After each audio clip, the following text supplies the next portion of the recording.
Hello, new students. I'm Harry Fredman. Today we're going to be doing part 1, the construction and the rendering of the nose. Now I will show you the instruments that we will use in the demonstration.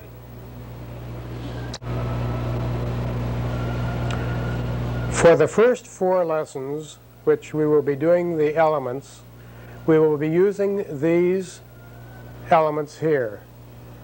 The 3 pencils, 4H, H, and HB. The sand pad, the red eraser, pencil eraser, the kneaded eraser, the tortillons, and possibly the plumb and level. Later on, when we do the head, we will be using the plumb and level, or the level, and the large stumps, and the knife and red eraser to get our clean edges with. And after each one of our drawings has been okayed, we will spray it with fixative, which will keep it permanently. But I suggest that you fix it in a place other than the room, as it will asphyxiate everybody if you do it in a closed area.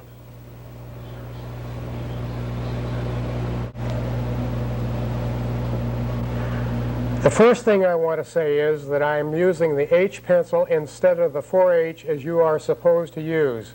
I'm using it for demonstration purposes so that it will be more obvious to you. If I used a 4H, you might not see the subtleties that I would get into the drawing. Now I'm going to start drawing the nose by finding the angle and simulating it like this. Try to simulate an angle that's similar to it. It doesn't make any difference at this point whether it's the same angle or not. Then we find that the back of the nose here is about half, again, the width here like this. And we've got the back of the nose, and we want to simulate the bottom of the nose. We're going to draw the nose a little bit bigger so that we don't get the idea that we can lift up measurements here and put them over here. And in other words, we would be tracing it, actually. Now that we've got the occupancy of the area that we are going to be using for the nose, we find that the nostril is slightly in front of the line, which is here, which is the middle of it like this. And it does not come all the way to the back of the nose here. It does not exceed the back of the nose. And we find that the nostril is at a slight angle like this. It's not at an angle like this. It's not at an angle like that. It's not flat, but it is at a slight angle going up and at the left here like this. And we start drawing the nostril with accuracy because at this point the nostril is going to be our first unit of measure. We continue to build units of measure, and that is how we finally end up evolving into a head. Now we start drawing the nostril with the ellipse starting over here like this, and the way that we can find the exact proportion of that nostril is if we were to take a line like this and draw it like this and measure that width there. It looks like it's about a little less than half the width of the nostril. So what I can do now is start drawing the top of the nostril like this and work my way down to the back of the nostril with short, straight strokes, not one sweep, because you cannot be accurate when you make a sweep. Now we come down here like this, and we find that the height of that nostril is about a little less than the half of the width of the nostril like that. So the height will be from the top about right like this. And we will come back in here and construct the nostril like this. This point right here comes to around the half point here like this. And the front part of the nostril will begin to return like this.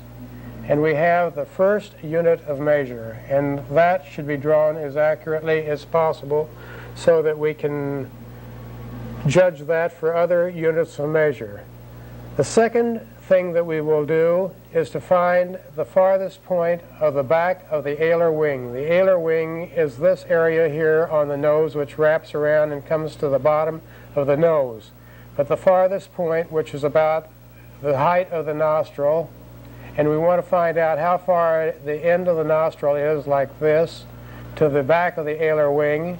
So we will measure like this, and we will see what width it is on the nostril. It comes about there on the width of the nostril, which is about like such. Now we will bring this point out here like this, and this will be the back of our alar wing.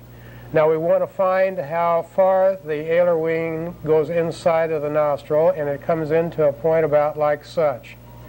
Now we want to find out how far this point is from here.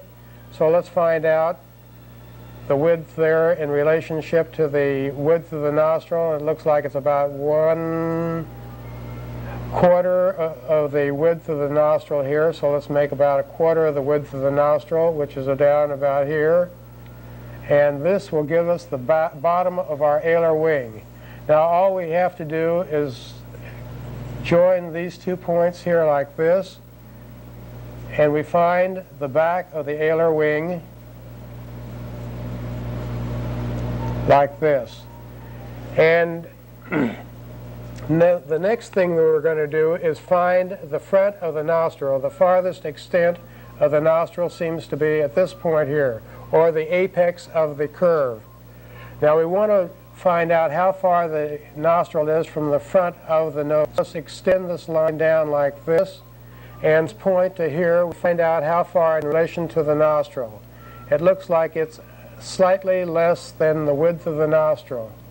So let's take slightly less than the width of the nostril and draw a line straight up and down like this for the front of the nose. Now we want to find where the septum, which is the division between the nostrils, how far it comes into the nostril. It comes in less than 1/2 the distance inside here like this, and comes down here like such. And if we want to find out how high it is on a level with the back of the alar wing. So let's draw a line straight across like this. And now we want to find out the height of this particular point here. So we draw a line across here like this, and we measure the distance here like this and see where it comes on the nostril, and it looks like it comes about 1/3 the width of the nostril.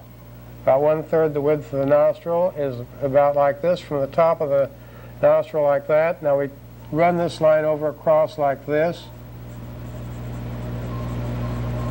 and we will find this front of the nostril by going from this point to this point. Now let's simulate the curve of the bottom of the septum here,